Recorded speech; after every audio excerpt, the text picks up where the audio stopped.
Welcome back, everyone. I'm the Bad Luck Gamer, and we're back this time talking about the goodest of boys, the Lancaster. It's been a while since I've done a Lancer video, and it's mostly due to the Pathfinder remaster, as I said before, but we're getting right back into it, and we're going to be resuming our schedule as normal. And honestly, there's no better mech to start off with than this one here. Lancaster is the support frame. If you want to play a support in Lancer, the Lancaster is going to be the mech for you. So with the stats here, we can see that the Lancaster does have an armor, which is about average for most mech frames. It does has less health than normal, but that's pretty standard for any mech that has armor. Like most mechs that have armor will have standardly less health, or at least will have less of a health budget. Regardless, it does make the Lancer a little bit on the squishy side, especially with an evasion and E defense score of 8, which, while being the average for most frames, still makes it relatively easy to hit. Its heat capacity is a little bit on the upper end of average though, and its sensor range is just below average, but I guess at the same time, like it's better. Most frames either have like a 5 range or a 10 range, so 8 is very interesting here. The tech attack bonus is actually also very interesting as well, as it really just allows the Lancaster to focus his actions elsewhere, considering its lack of offensive capabilities. But where it really shines here is its immense repair capacity of 10, which is absolutely amazing. Like, the average is about 4 to 5. So this has twice the number of repair capacity that most other mechs have. And with a not bad save target and an actually really fast speed, being much faster than most other mechs, and a really good number of system points, you can see here that the Lancaster is designed as a mech that's supposed to use its repair capacity. It's supposed to move around the combat field, and it might be able to do some tech actions, and it has the system points to boot. I would personally build the Lancaster very much more a little bit on engineering and its agility. Agility will just help increase its evasion, which you want your supporter to not die super easily. And of course, probably some hull as well to increase the HP amount. But honestly, you might not even need a ton of engineering, honestly. It really depends on the method of how you want to play. But let's go ahead and move forward with the traits here. So we can see it's insulated, which is really good. It makes it immune to burn, not heat, but burn, which does mean that one of the nastiest types of damages, depending on the types of enemies you have, is at least not going to burn this guy down, which is really, really good. And plus, most burn is armor piercing anyway, so with the low HP of the Lancaster, it's just a very solid immunity. Now, its combat repair feature is its big feature. As a full action, it can use 4 repairs to repair a destroyed mech as, a full action, returning it to 1 structure, 1 stress, and 1 HP. This is the only revive currently in the game, besides, I guess, the Lich's self-revive with its soul vessel. But, that's for the Lich, and the Lich is a weird mech in general. So beyond that, this is the only revive you can do in the game. This probably won't come up super often, but it might, especially with some harder missions. Like, if you're doing a very difficult mission, having a Lancaster on your side will be invaluable. And in addition to the repair, it can also it also has redundant systems where at the Lancaster's discretion, another character can use its repairs as their own as long as they're adjacent. And the Lancaster, I didn't mention before, is a size 2, meaning it's a pretty big mech, honestly, all things considered. So this mech is very much designed for support, I'm going to keep saying it, but it shows very much that its repairs mean a lot. And so, again, another reason why you might want to invest in hull, because hull actually increases, I think every 2 points, increases the number of repairs you have access to. Granted, 10 repairs is already a lot, so, again, I think evasion is probably where this mech shines a little bit better stat-wise. and potentially engineering depending on the kind of systems you have. Hull is just good to make it more survivable, and so should be your second stat or your third stat depending on your layout. Now we can see here it has a single mount, a main aux mount, which is one of the better mounts in my opinion, but still a single mount makes this mech very much not orientated for combat in any way. So that, well, not in any way, but it's not really well designed for combat. It doesn't have any other combat features to really back up the singular mount. So if we look here at the core system, we get the Latch Drone, also known as Wingman, which is, I love the lore. It's really fun. So first, let's talk about the core integrated weapon here, and I'll hide my face real quick. So as we can see here, it comes with an integrated weapon. This is a main launcher, so you don't have to worry about it using any of your weapon mounts, and it has a range of 8. Now, this is not a weapon that does attacks. You can see here it has no damage. Instead, you can choose an ally mech within range and line of sight and make a range attack against it against an evasion 8, as long, considering that they're probably more than likely willing.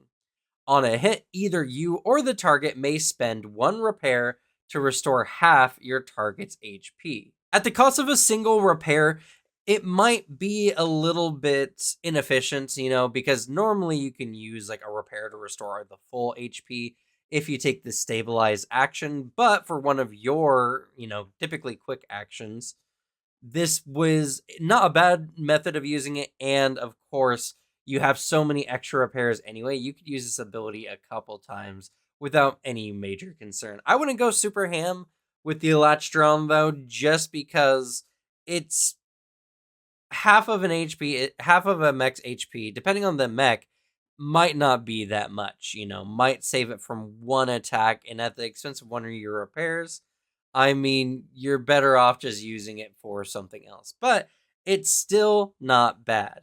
And it comes here with the active supercharger. Now, so your Latch Drone clamps onto an allied mech within range, that range 8 we mentioned before. And for the rest of the scene, let me hit my face here. You take 1 heat at the start of each of your turns, but your target gains a +1 accuracy on all attacks, checks, saves, and immunity to the impaired, jammed, slowed, shredded, and immobilized conditions from characters other than itself. The effect does end if either character becomes stunned, and you can see here in the list of immunities, it does not give immunity to stun either. Now, while this system is active, you can't use the Latch Drone for anything else. Predominantly would be it's being used as a weapon to restore half HP. So this supercharger effect is actually really good. It just amps up one of your allies, makes them very resistant to a lot of very nasty debuffs. It's really good. For a system, this is something that I would consider dropping even towards the beginning of a combat, depending. Now, it does prevent you from using the Latch Drone, which is unfortunate, and once you become, unconnected, your supercharger is done for the combat, but still, I mean, it's a really good effect. I think the Lancaster is a lot of fun, specifically because it is, by all definitions, a support style of play, which I enjoy. I really like support style mechs, and the Lancaster is just really good at what it does. All right, so taking a look at the first rank of this license, we have Cable Winch system here. This one's a very interesting one. And more or less how it works is you connect yourself to an adjacent character. Now, if they're stunned, they don't get a save. And if they're willing, obviously they're not going to want to save either. But if it's an unwilling target for whatever reason, they need to make a successful hull save to escape. Now, once they're attached, you can't be any more than 5 spaces away from each other. Now, these cables can be cut with a melee attack or improvised attack against an evasion of 10. And I think it's just any damage. Yeah, it's just any, as long as it's successful, it works. Now, these cables do allow either mech to drag or pull using the normal rules for dragging and lifting. And they can also be used to help repel a mech, allowing it to be able to climb. Now, these wires can support a combined of both mechs, whatever mech is using this, and the other mech of size 6, which means it can support 2 size 3 mechs. I don't know how it's possible to go beyond this to break them. So in all consideration, I guess maybe if another mech jumps onto it, maybe I don't know. It's very very interesting. Overall, I think this is a very interesting system. I think this is more of a utility system for specific missions. I wouldn't even use it necessarily to like stun or attempt to lock down an enemy, preventing them from like running away, because it's really easy to break the cables. Now, if the mech doesn't have a, a melee weapon, they can still use an improvised attack, and it's only gets an evasion of 10. You might be able to burn like a quick action, maybe two if they overcharge, but all in all, the cable winch system is just a very fun, quirky, like when it's needed kind of system. I wouldn't put this on most mechs unless you have some kind of intent for the winch system. I guess it also has the benefit of allowing the Lancaster in this situation to hook up to an ally as a quick action and move to pull that ally like out of range, especially since the Lancaster has a speed of 6. But even then, for a system point, it feels like a waste of a system point more often than not, unless you have a specific use for it, which, you never know. Also, here at rank 1, we have the Restock Drone, which is a really, really cool drone. So now you expend the drone, or you expend one of the charges. It has 2 charges innately, meaning that if you're the Lancaster, as I mentioned before, engineering might be good because it'll give you more like Restock drones, for instance. But you set the drone in an adjacent space, and then it primes at the end of your turn. So you can't use its effect on your turn, but that doesn't mean you can't use it on another turn. So once the drone is active, a character can use a quick action to clear a d6 heat and 1 condition and reload a loading weapon. All these effects, but then the drone immediately disintegrates. These are really good. You can pop them off with a quick action to really help your allies. It's something that I feel makes the quick drone a very good aid tool, and very good if you're looking for a quick 2 system points to add to even like a defender mech, or even like the Raleigh, for instance, because they use a lot of reloading weapons to just have on standby for when they need it. This drone is probably one of the most versatile drones for use because so many styles of gameplay can use it. If you use a lot of heat, clearing the d6 heat and condition can be really good. If you use reload weapons, it's really good. And it just costs you 1 of 2 at minimum of a stock for a 2-point system. Overall, the Restock Drone is probably one of the best pickups at a rank 1 for almost any license if you're looking to add a little bit more sustainability to either a teammate or to yourself for, later rounds. All right, at rank 2, we have, I think, one of the funnest systems in the game, Mule Harness. And more or less what it does is your mech becomes a mount. It's really interesting. So essentially, your mech your mech gets handholds that other mechs can climb up onto as long as they're not immobilized. And they have to spend a quick action to do so, but they can jump off your mech as a part of any movement action.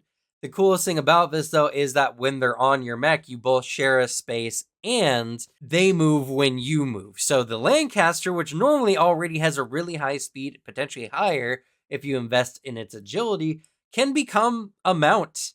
A mount that can actually very easily heal the mech above it, as either one can expend or the repairs from the Lancaster. And the Lancaster itself can hold up to 1.5 size mechs. So the Mule Harness itself allows you to carry an amount of weight equal to your size minus 1/2. So if you're a size 2 mech, you can carry 1 and a 1/2 mech. If you're a size 1 mech, you can carry a half size mech.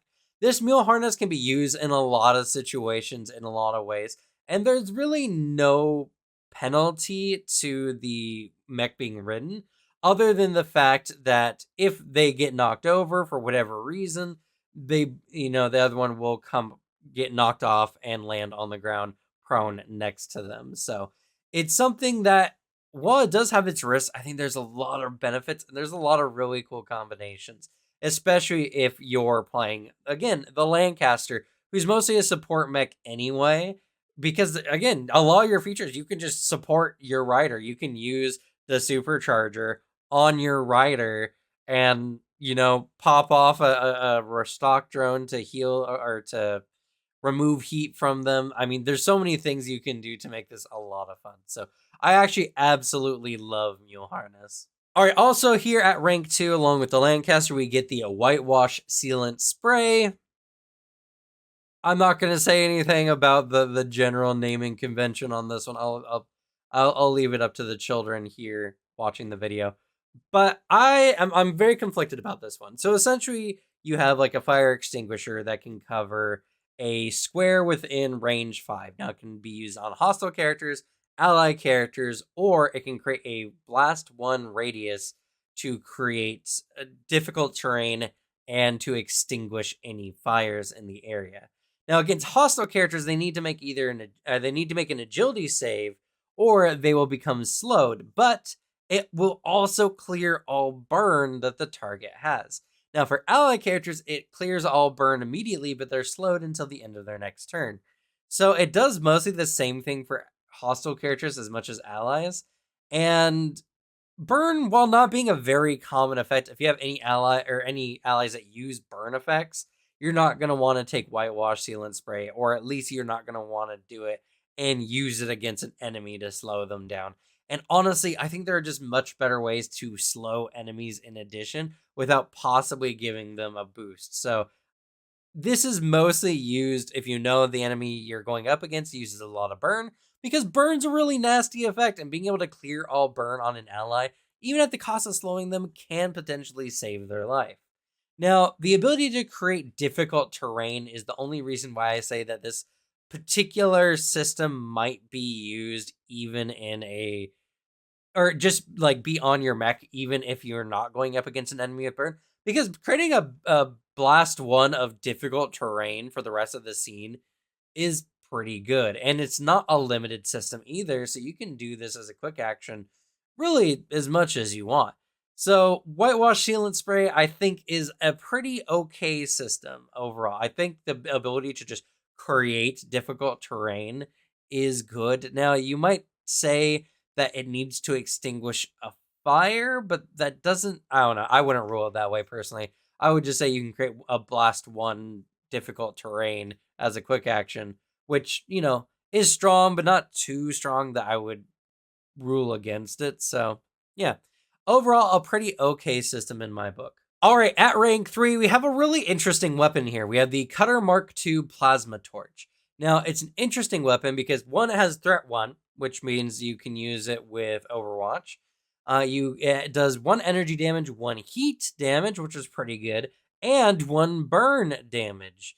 This is an auxiliary melee weapon, and with the Lancaster, who has an Ox melee mount or an Ox main mount, you can have 2 of these plasma torches, which when you barrage with there, no, you don't have to barrage. You can just use the normal skirmish action and hit an enemy essentially twice with this, stacking on burn and heat, which is really good. And it does energy damage, which is a somewhat irregular type of damage. Now, the other cool thing about this is it does 10 armor-piercing damage to objects, cover, terrain, and the environment, making it very easy to just break through objects as necessary. Now, it does have a heat 1 to self feature on it, so, you use it sparingly. It's not meant to be used a ton unless you have a really good heat cap or the ability to remove heat easily from yourself. But I can definitely see how this weapon could be used. It's not a high damage weapon. It's not meant to do that. It's either a weapon that can aid other, attempts to increase heat or burn on an enemy, which, is really good, or it's really good to have just on hand in case you want to break through an object. So I actually really, really like it. Is it worth a rank 3 like into the Lancaster if you weren't doing already? I'm not sure, but it's a really fun weapon. I think this one would have done better at maybe rank 2 or something, in my opinion. And we're on to the final system here, but before I get into it, I just want to let you guys know that if you're enjoying this content and you want to find more Lancer content, I would subscribe. There's not many channels out there doing Lancer content right now. So, there's that. And if you like the video, at the very least, you can help other people find this content as well. And if you want to join a community that has a bunch of TTRPG stuff, not just D&D or Pathfinder, you can look in the description below. We do talk a lot of Pathfinder, but we talk about other TTRPGs as well, and all things tabletop, really. So yeah, in the description, you can find a link to our Discord. But let's go on and get on to the ASO, I have no idea, Stabilizer. So this is a very interesting system. I actually really like this one, but it is very expensive at 3 points. Now you can activate it as a quick action, and you can hit any allied mech or yourself, any allied mech within range 5 or yourself, and the target gains an overshield equal to your grit +4. In addition to the overshield, they also gain immunity to the impaired and jammed effects, which is very solid. Now, this is a limited 3 system, which is actually really good. Most systems in the game are, if they're limited 2. So you already get an additional charge with this one. And, well, it's an overshield. It gives essentially temp HP to your allies. This is a really, really, really good support system. It's so easy to drop this on your team. Quick action per individual. Range 5 is a little short, but it's not bad. This is a really good pickup on like tank style mechs, for instance, because you can do this on yourself, or maybe not on yourself. It does say specifically on an allied mech, and I guess no, yeah, you can't use this on yourself either. Interesting. I mean, it's still good for a tank style mech because the point of a tank is to prevent damage to your allies anyway. But still, that's interesting. Regardless, it's a really good system just for the fact that it can help defend your allies. It's only a quick action to give at when you would pick this one up, I think it would be a 6 overshield, which is actually a lot for an overshield. And you get 3 charges. I mean, this is really good. You can drop this on the tank. You can drop this on the squishy. I don't know. It's very expensive though. So you're going to want to make sure that you have your core systems that you need for your build first.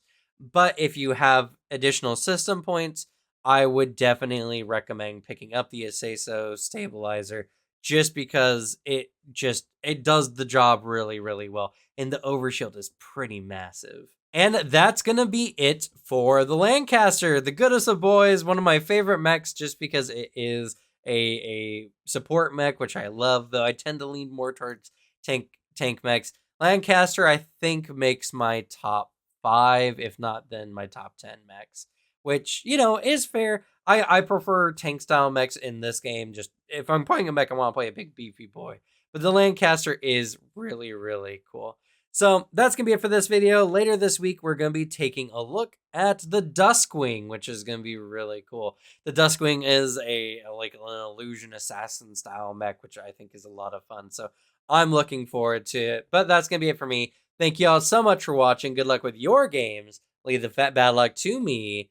And I'll see y'all next time. Bye.